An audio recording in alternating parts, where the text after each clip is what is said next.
What's up, everyone? Welcome to Power Play with CJ. Today we're going to continue the 10 question segment with 10 questions on the ever rebuilding Calgary Flames. A lot of the questions are going to center around the rebuilding process and, how this team is going to fare next year, which, spoiler alert, I don't have them faring too well. And I know I'm going to get ringed a new one by Flames fans for saying that, but hey, it's the nature of the beast. Number 10, without further ado, is Michael Backlund ready to be a number one center? Obviously, they drafted Backlund in, was it '07, with the intention of him being the guy that can facilitate the puck to Iginla, using his craftiness to get the natural goal scorer that is Iggy the puck. Obviously, Camilleri is from the depth chart. I think this is going to be a thing later on. One of the other questions regarding trade candidates. Camilleri's he's better on the wing than he is at center. I mean, it's just that simple. But I guess get back on the look. That's why I drafted him. You can't do much worse, to be honest with you. Number 9, who wears the C next year? I'd keep it vacant. I don't think the team's ready. I don't think anyone on this team screams captain material just yet. And I believe you can go 3As in the NHL. I'm not totally sure on that, but like I said, you traded away Iggy 6-7 months ago. Actually, less than that, 5 months ago.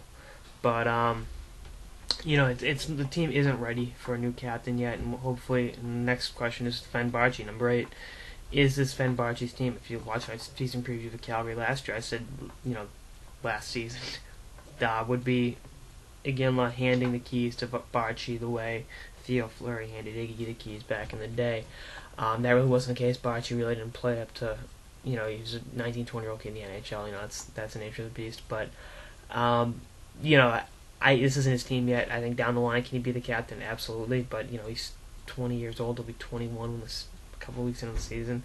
He's not ready for that responsibility. I think he's going to be, in a top 6 role next year. I think he's going to play, someone has to score. So I think he'll stumble into 20-25 goals in his, I think it'll be his first full season in the NHL from start to finish. Number 7, let's hot these job security. I think he's safe this season. Ownership and the front office know this team is not going anywhere. So, unless they get off to like an 0-20 start, Harley's job safe. This is a rebuilding process. This is going to be the first really, really, really tough year for Flames fans. Last year was tough between the lockout, Iggy getting traded, but this year it's going to bottom out and it's going to be pretty rough. So we'll see what happens. But I think his job is safe. You got to be realistic with your expectations. Both as a fan and as a employer, and I think that'll be okay. Number 6, what reception will Jerome Iginla get when the Bruins come to town? He'll get a very warm applause. I don't know why I put that down as a question. The Calgary fans are great fans, and Iggy was a constant professional on and off the ice throughout his tenure in Calgary, and the fans will acknowledge that. It'll be a lot like when Ray Bourque went back to Boston as a member of the Avalanche. On that, hopefully that season ends the same way. As a Bruins fan, hopefully that season, and even for Flames fans, to see Iggy win the Stanley Cup and go out a champion. But we'll see what happens. I think it'll be a heartfelt response for the people in Calgary, and for all they've gone through with the flooding and everything. I think to see the hero, the guy that helped bring them to the Stanley Cup Finals 2004 within a game of the franchise's second Stanley Cup. I think he'll be loved. And I think there'll be some tears there from Iggy, which you're gonna love. Number 5, will Brody get a Roman Josi type extension? Obviously, the numbers are comparable, due for a contract extension. I think they gave him the bridge deal. They didn't give him the 5-year, 6-year deal at Nashville. Gave Roman Josi. The question should be: Is this going to be a breakout year for him? I think it will be. I think he's going to be the number 1 guy. Him and Giordano on that blue line. They're both better than Weidman. I panned that move, and I still find that move laughable. The Dennis Weidman acquisition, but I think he's the number 1 guy on this blue line, and his number is going to go up, and he's going to be he's going to play some heavy minutes. His plus minus will look pretty bad by the end of the season, but he's going to be a horse out there, and he's going to play, like I said, against top lines, power play.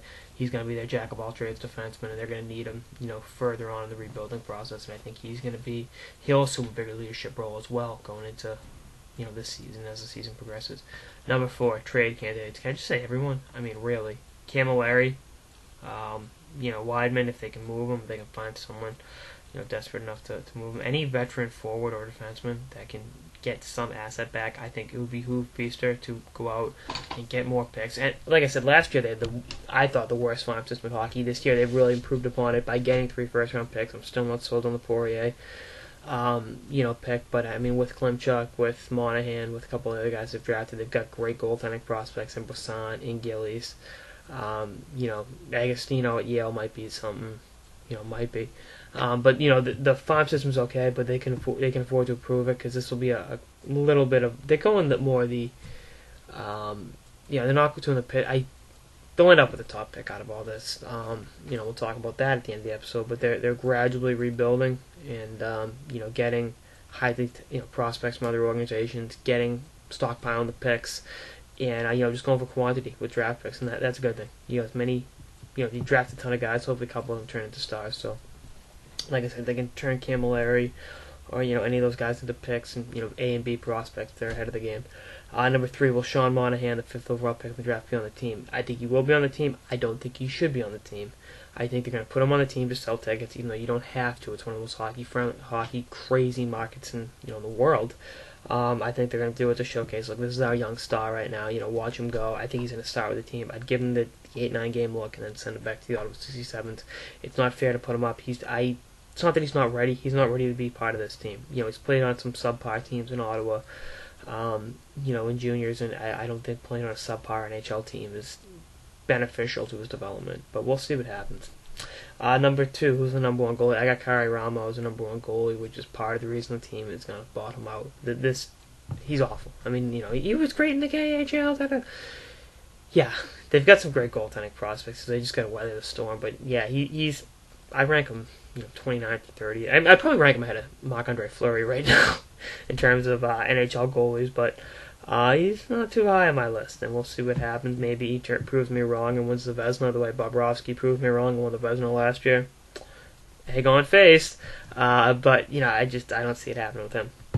And the number 1 question is, in June, will it be Reinhart, Nylander, or Ekblad? I think this team will have the worst record in hockey, and if we're up to me, but unfortunately it's up to Jay Feaster, I'd take Ekblad. I think they've got some pretty intriguing forward prospects, but having a potential all-world defenseman on the back end to complement their your skilled forwards, defensemen that can do everything, is probably best. To make it. And if you saw what I was tweeting about a couple weeks ago, teams win the cup based on great blue lines. Guys that can do everything back there are key, and I think having him in the mix will be fine. I think Reinhart, his brother's in the organization, Nylander, his father played for the team, but I think Ekblad out of the 3 is the best one.